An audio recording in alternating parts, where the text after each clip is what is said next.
नमस्कार दोस्तों, मैं अंकित सिंह। मैं आज करोल बाग आया हुआ हूँ। मैं आपसे यहाँ पे एक इंसिडेंट हुआ है। पानी भराव की वजह से कुछ छात्र छात्राओं की यहाँ पे कैजुअलिटी हुई है। ये भैया हैं हमारे पास, इनसे जानना चाहेंगे क्या हुआ है और क्या दिक्कतें रही हैं और प्रशासन उनका साथ दे रहा नहीं दे रहा है। भैया अपना मैं सूरज शुक्ला। ये बताइए क्या घटना हुई थी यहाँ पे भी?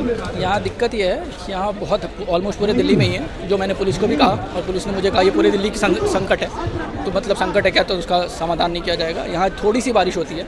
कल की बात बताता हूँ, कल आधे घंटे बारिश हुई और आधे घंटे बारिश बहुत ज़्यादा बारिश नहीं होती है। आधे घंटे बारिश हुई है, मैं आपको वीडियो शेयर कर दूँगा। आधे घंटे में ऑलमोस्ट इतनी पानी बाजीराम के पास पड़ी थी, इतनी। और यहाँ से गाड़ी गई, इनका जो रावा है इसका गेट है, उस गेट को तोड़ा है और वो गेट टूट करके यहाँ से जितनी पानी थी सारी की सारी चली गई बेसमेंट। अब 2-3 बातें आ रही है कि इन्होंने फिंगर प्रिंटिंग लगा रखी थी, मतलब लाइब्रेरी से इनके नीचे, तो उसमें फिंगर प्रिंटिंग लगा रखी थी। जैसे ही गेट टूटी, किसी ने करंट ऑफ कर दिया तो फिंगर प्रिंटिंग काम नहीं करा। फिंगर प्रिंटिंग का जो वो था वो काम ही नहीं करा और बच्चे अंदर रह गए। और 15-20 बच्चे ऊपर निकलने की कोशिश कर रहे थे। जब नीचे से पानी जा रही थी, उसमें इतनी फोर्स से पानी जा रही थी कि बच्चे वापस नीचे गिर गए और वो पूरा का पूरा प्लेन हो गया, मतलब पूरा बेसमेंट डूब गया और उसमें बच्चों की डूब क्यों। नहीं तो ये बताइए कितना बड़ा बेसमेंट था? मतलब हमने सुना है कि 5 मिनट में पूरा पानी भर गया, पूरा छाता। नहीं 2-3 मिनट में। मैं वही कह रहा हूँ ना, ये बहुत फिजिक्स की बात है ना। अगर रोड पे आपकी इतनी पानी है, पानी बहुत जल्दी समतल हो जाती है। अगर रोड पे आपके इतनी पानी है तो वो पानी तो फोर्स के साथ नीचे बहेगी। वो 2 मिनट 3 मिनट के अंदर पूरी की पूरी बेसमेंट, क्योंकि पानी को हमेशा अपने मेंटेन करना पड़ता है एग्जैक्ट एक प्लेन। पानी हमेशा ऐसे रहती है ना, पानी कभी ऐसे तो रह नहीं सकती, पानी ऐसे रहती है। और जैसे ही उसको मौका मिला पानी घुस गया अंदर। दरअसल हम एक चीज़ वायरल हो रही है कि एक फैकल्टी थी, उनको निकालने के चक्कर में गेट खोला गया था, ऐसा कुछ मेरी नॉलेज में नहीं है जहाँ तक। नहीं, दरअसल एक वीडियो में हमने देखा है कि एक निकल तो रहे हैं, लेकिन अब वो फैकल्टी नहीं वो बच्चे निकले भी हैं और जो बच्चे निकल गए हैं वो अपने दोस्तों को निकाल रहे थे। तो हो सकता है उसमें कोई फैकल्टी उनको निकाला गया हो।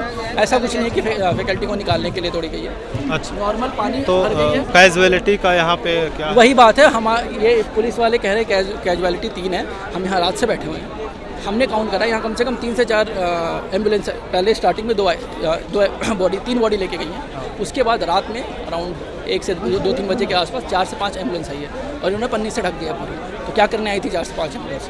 और इन्होंने ये वाली लाइट बंद कर दी थी रात को, हमें कुछ भी दिख नहीं रहा था वहाँ क्या हो रहा है। और वो बॉडी लेके गए हैं। हमारे पास ऐसे हमारे जो ग्रुप है यहाँ के वोटर चंद्रा करके, उसमें लोगों के फ़ोटो सर्कुलेट हो रहे हैं कि ये मिसिंग है।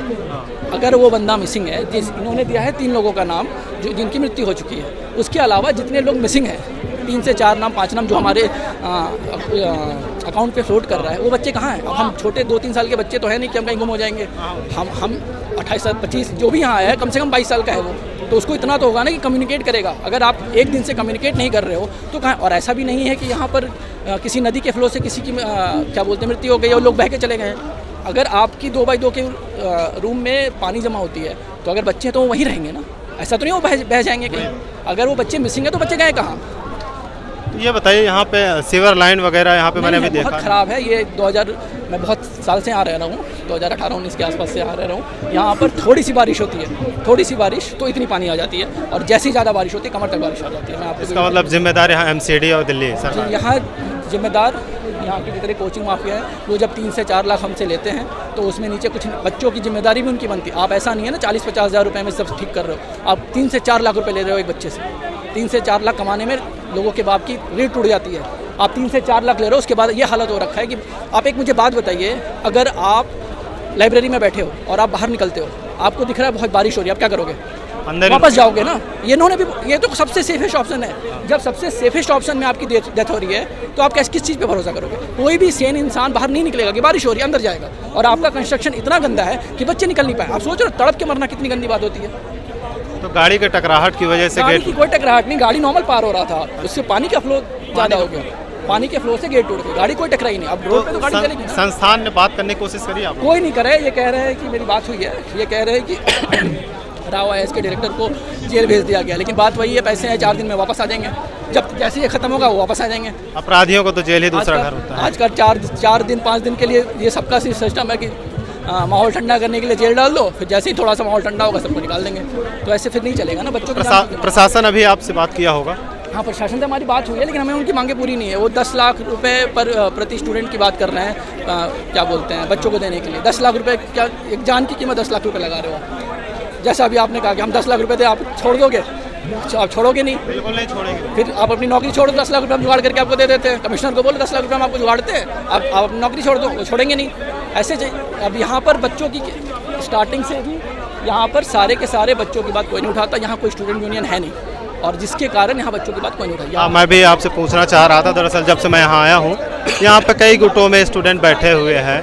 मैंने खुद बात करी है, क्योंकि मैं एक यूपीएससी मैं खुद देता हूँ, कि मैंने कहा एक साइड में हो जाइए, पर वो हटने के लिए तैयार नहीं। इसका मतलब यूनिटी नहीं है। नहीं, ऐसी बात नहीं है कि यहाँ यूनिटी नहीं है। बात है यहाँ पर कि ये जो 2-3 पूरे कल रात से यहाँ बच्चे बैठे हुए हैं, जो बच्चे कल से बैठे हुए हैं, आपस में कंसेंसस नहीं है। एक तो गर्मी इतनी ज़्यादा गर्मी है, मैं वहीं से उठ के आ रहा हूँ, वहाँ आपस में अब मैं कुछ बोल रहा हूँ, 10 लोग कुछ बोल, और उसके सबसे मेन बात है यहाँ पर स्टूडेंट यूनियन के जो राजनीतिक दल के लोग हैं वो सब आकर के बात कर रहे हैं। मेन बात वही कर रहे हैं, हमें तो बात ही नहीं हो, हमसे तो बात ही नहीं। तो राजनीतिक दल जो भी आप लोग नहीं चाह रहे हैं, तो आप उनको हटा क्यों नहीं हट रहे हैं ना? कैसे पहचानोगे? बात बताइए, पहचानोगे कैसे? आप कैसे बोल सकते हैं राजनीतिक दल के हैं? क्योंकि उनका समझ में आ रहा है ना, वो समझ में आ रहा है कि वो वहाँ खड़े होकर मोदी के खिलाफ गाली दे रहे हैं, कोई आम अग्रवाल केजरीवाल के आदमी। यही तो एक समझ है जो आप उसको समझ सकते हैं। उसको हटाने तो हटेगा कैसे? वो हम उसको हटाएंगे कैसे? बात तो वही है, झगड़ा करेंगे। मैंने यहाँ देखा एक तरफा एबीवीपी बैठा हुआ है, वही झगड़ा करोगे। आपको पता है शायद यहाँ एबीवीपी है क्या, वो बताइए। स्टूडेंट एक बात बताइए, वो लोग 10 लोग बैठे हैं, 20 लोग बैठे हैं, आपके पास 4000 लोग हैं लगभग। आपस में कंसेंसस नहीं है ना, कोई लीडर नहीं है हमारा। वही कह रहा हूँ, यूनिटी की कमी। यहाँ कोई अब बात यह है कि वही मैं स्टार्टिंग में आपको कहा कि यहाँ पर कोई भी स्टूडेंट लीडर नहीं है, हमारा यहाँ कोई यूनियन नहीं है। ये जितने बच्चे लोग बैठे हैं, कोई सब आगे जाके ऑफिसर बनने वाले हैं। इसमें कितने सारे लोग हैं जिन्होंने मेंस लिख रखा है, पिछले साल इंटरव्यू लिख रखा है, बहुत सारे लोग हैं यहाँ पर, और वो तब भी यहाँ बैठे हुए हैं। क्या आज की घटना के बाद आप ये जरूर चाहेंगे कि यहाँ पे एक स्टूडेंट यूनियन, अपना यूपीएससी वालों का एक ग्रुप होना चाहिए? नहीं, स्टूडेंट यूनियन ये देखिए बहुत इम्प्रैक्टिकल होगा, क्योंकि यहाँ लोग पढ़ने आते हैं और उसमें बहुत ज़्यादा शोशाबाजी हो जाएगा। देखिए एक बात बताइए, मेरे हिसाब से जो मैं मानता हूँ, एक यूनिटी कहीं कुछ भी हो जाए तो एक यूनिटी होती है। जैसे यहाँ हो गया अपना यूपीएससी, वो तो कॉलेज यूनियन का है, कॉलेज का है, यूपीएससी यूनियन भी एक अपना कर सकते हैं सर। ये कर सकते हैं, लेकिन बात यहाँ ये आ जाती है कि जो कॉलेज के यूनियन होते हैं उसमें पढ़ाई में और यूपीएससी के पढ़ाई में बहुत डिफरेंस होता है। फर्क तो है, लेकिन कॉलेज में डेली उनको नेता बनना है, आपको अधिकारी बनना है। लेकिन हाँ, अगर बात ऐसी आती तो एक यूनिटी के साथ, वही यूनिटी यहाँ पर इतनी लोग कंसेंसस, जैसे कॉलेज में क्या होता है, ये एक ऊपर लेवल से ये आया हुआ है कि ये करना है, वोटिंग करानी है, यहाँ कराएगा कौन? कहीं ना कहीं इसको फैमिली प्रेशर भी माना है। फैमिली प्रेशर भी, और यहाँ कराएगा कौन? वोटिंग कौन कराएगा? आप हर जगह जा करके, और खड़ा कौन होगा? लीडर कौन बनेगा? बहुत सारी प्रॉब्लम है ना, इसको हम प्रैक्टिकली नहीं देख सकते। चलिए ठीक है, बहुत बहुत धन्यवाद भैया आपका। मैं आगे भैया से जो बात हुई है, यहाँ पे एमसीडी और कोचिंग प्रशासन की लापरवाही सामने आ रही है, और इसको देखते हुए आगे की अपडेट हम दूसरे वीडियो में देंगे। अभी तक के लिए हाँ, थैंक यू।